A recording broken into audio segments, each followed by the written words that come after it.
Okay, good morning, everybody. Good morning. Um, well, so I'm on the schedule to give a Dharma talk, and this week has been a tough one. As some of you know, I have COVID, super fun. Um, and my workplace says that when you have COVID, you get 5 days of isolation and then back to work with a mask on. So I'm scheduled to work today also. So anyway, I figured I would spare you guys getting exposed potentially, but don't come into Walgreens today. Just letting you know. All right.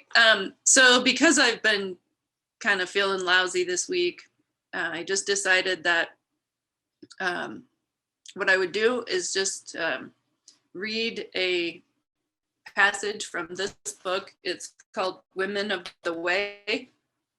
It's by Sally Tisdale. I don't know if you can see that. It's kind of, there we go. And this is about a slave named Punika. In 6 different lives, Punika felt anxious and sought an answer. In 6 different lives, she found the Dharma. She was ordained and she lived in perfect virtue. In those 6 lives, she couldn't cut the root of her delusion. Punika cultivated pride. There are few karmic knots tighter than pride, and none tighter than spiritual pride. Outside, she was calm and obedient.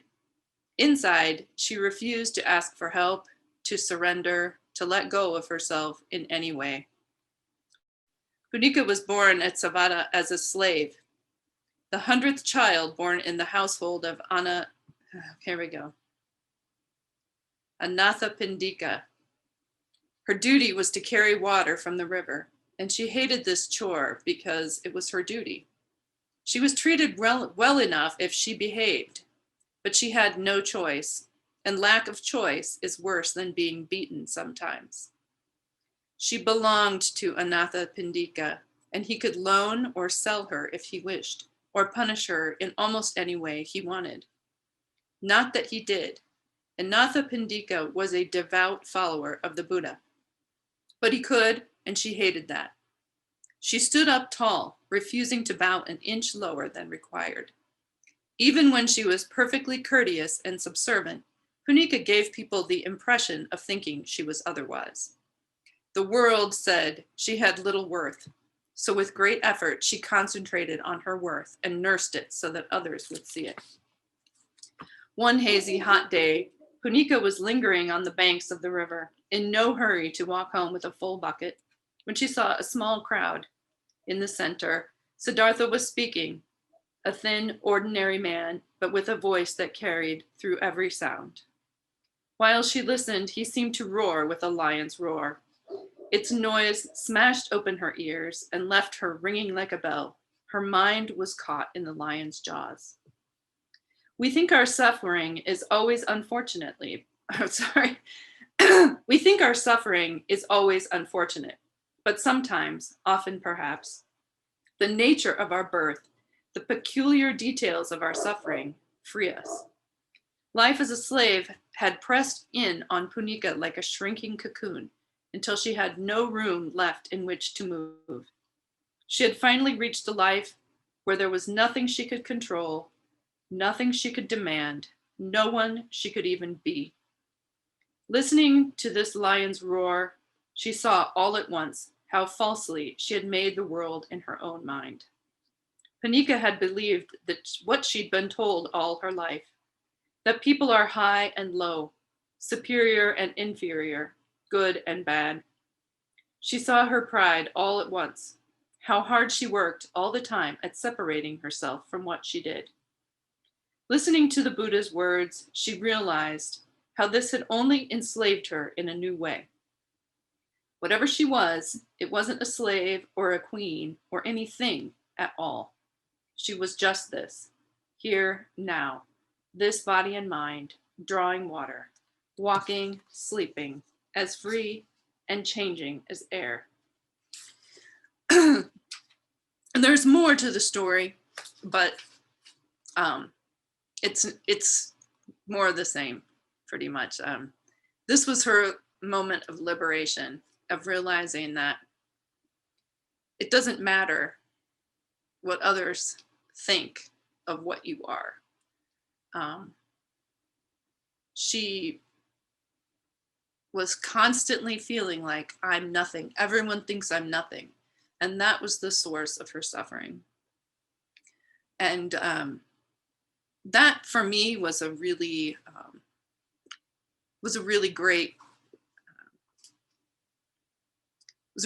moment to read that, because that have spent a lot of my time, a lot of my life thinking that. Everyone thinks that I'm this, everyone thinks that I'm that. And only to find out that it doesn't really matter what other people think. Because that's not the reality. That's just the reality in your mind that you're making. Having said that, that's a perfectly fine thing for a middle-class white person to say, that this is all in my mind, this trapped feeling. And for others, that's really not reality. I am in no danger of, for example, being incarcerated for something that I didn't really do. I'm not in any danger of being in any kind of hostile situation with the police, things like that. So I'm fortunate in that regard. And I just want to make sure that everyone knows that I'm not indicating that this is the situation for everyone, that being a slave is metaphorical. But for me, it is. And so I found like this was a really great and interesting story in that regard. In the end, her owner sets her free.